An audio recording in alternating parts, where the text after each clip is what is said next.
국민들을 나도 모르게 개돼지로 만드는 방송과 언론. 명태균의 카톡 캡처 페이스북 내용이 여러분들은 놀랍고 신기합니까? 저는 하나도 놀랍지도 신기하지도 않습니다. 과거 이명수 기자의 7시간 녹취가 나왔을 때 그 이후에도 수차례의 김건희 여사의 행동과 품격에 대해서는 다 알지 않습니까? 뭐가 새롭고 놀랄 일입니까? 그런데 언론이 하루 종일 이 오빠가 저 오빠다 떠들어대면서 국민들의 도파민만 자극시켜 국민들을 개돼지로 만들고 있습니다. 뭐가 놀랄 일이고 새롭던가요? 다 대충 알던 이야기였잖아요. 카톡 캡처 내용 하나로 아무리 떠들어봐도 용산이나 명태균은 눈 하나 깜짝하지 않습니다. 그들은 국민들이 저런 카톡에 눈 돌릴 때 범죄자들은 자기들이 저지른 일에 대해서 불법이 없나 살펴보면서 빠져나갈 궁리를 하겠죠. 그래서 국민들이 눈여겨봐야 할 내용은 명태균은 김건희 여사와 카톡하는 사람이 아니라 하는 사람입니다. 그가 했던 대선 기간의 여론조사를 국민들은 눈여겨봐야 합니다. 명태균이가 몸담았던 미래한국연구소에서는 80여 차례의 대통령 선거 관련 여론조사를 했습니다. 그런데 명태균과 후보와의 관계가 친분이 있었다. 말이 되나요? 다른 여론조사 기관을 언급해서 죄송하지만 이런 일이 있었다는 게 아니라 예를 든 겁니다. 예를 들어 갤럽의 대표님이 리얼미터의 대표님이 윤석열이 대통령을 되기 위해서 도왔다. 이런 뉴스가 더 중요한 팩트 아닌가요? 머니투데이에서 진행한 여론조사가 윤석열을 돕기 위한 여론조사였다라는 그 사실이 더 중요하고 눈여겨봐야 하지 않을까요? 우리가 눈여겨봐야 할 여론조사는 명태균 씨가 진행한 여론조사의 80여 개 중에 머니투데이 미래한국연구소에서 의뢰해서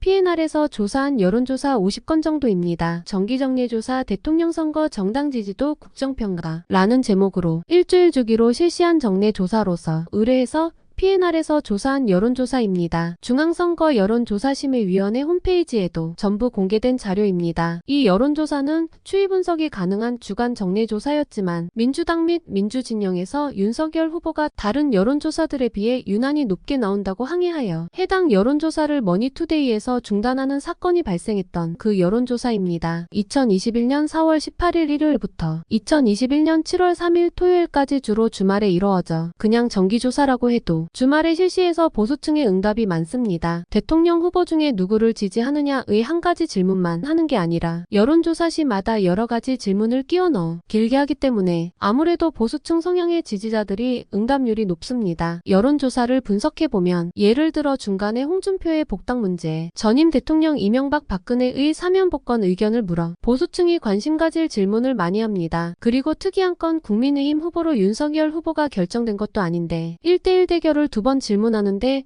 2번 다 윤석열을 넣습니다. 이런 여론조사가 주말마다 이루어지면 보수층 정치 고관여층에서는 아 우리 편이 하는 여론조사구나. 눈치 금방 채고 바빠도 전화 끊지 않고 끝까지 여론조사에 응답합니다. 이런 여론조사는 누가 봐도 여론조작입니다. 그럼 그들은 그래요. 선관위에 등록된 거라고. 질문 항목도 선관위에 다 신고된 거라고. 데이터에 손댄 거 없다고. 그래서 불법이 아니라고 항변을 합니다. 솔직히 제가 볼 때는 지방에서는 선관위 관계자와 여론조사 업체와의 인맥, 지연, 확연에 의해서 충분히 설문조사 항목을 선관위에서 이의를 제기해도 대충 넘어갔을 가능성도 많아 보입니다. 참으로 국민들을 개돼지로 보는 여론조사인 거죠. 사실 지금 언론에서도 언급하는 머니투데이 미래한국연구소에서 의뢰해서 PNR에서 조사한 여론조사를 민주당에서도 해당 기간 동안 엄청나게 항의하여 해당 여론조사를 머니투데이에서는 스톱을 합니다. 그러니 윤석열 캠프에서는 엄청나게 항의를 하죠. 왜 우리 후보가 나오는 여론조사를 갑자기 멈추느냐. 그러나 하루 만에 윤석열 캠프에서는 없던 일로 합니다. 실제로 여론조사를 진행한 머니투데이, 미래한국연구소, PNR에 전혀 항의도 하지 않습니다. 아마도 그 당시 민주당에서는 데이터 분석까지도 했을 겁니다. 그런데 데이터에서 손을 대지 않았다고 불법이 아니다라고 넘어갈 것 같습니다. 미래한국연구소는 그 뒤에도 프라임경제신문, 펜앤드마이크, 고성국TV, 이봉규TV와 함께 PNR을 통해서 수차례의 여론조사를 진행하고 공표합니다. 물론 공표 여론조사라서 손댄 거 없다, 불법 아니라고 항변하겠죠. 그런데 이 여론조사를 진행한 명태균 씨가 윤석열 김건희 쪽 사람이란 겁니다. 이게 말이 되냔 말입니다. 여론조사 대표가 앞에서 예시를 했던 갤럽의 대표님이 윤석열이 대통령 되기 위해서 도왔다 라는 것과 같은 의미입니다. 이게 말이 되냔 말입니다. 미리 후보자와 관련자들과 짜고 미래한국연구소 및 머니투데이 기타 보수 유튜브 언론까지 우호적인 여론조사를 했다면 굉장히 심각한 문제입니다. 단순히 여론조사 자체에 불법이 없었다는 점만 들여다볼 것이 아니라 공표 여론조사를 공정성을 심각히 훼손하여 특정 진영에 유리하게 여론조사를 진행하는 것은 보수 진보를 떠나 절대 있어서는 안 될 행위입니다. 결국 지금의 사태도 시간이 지나서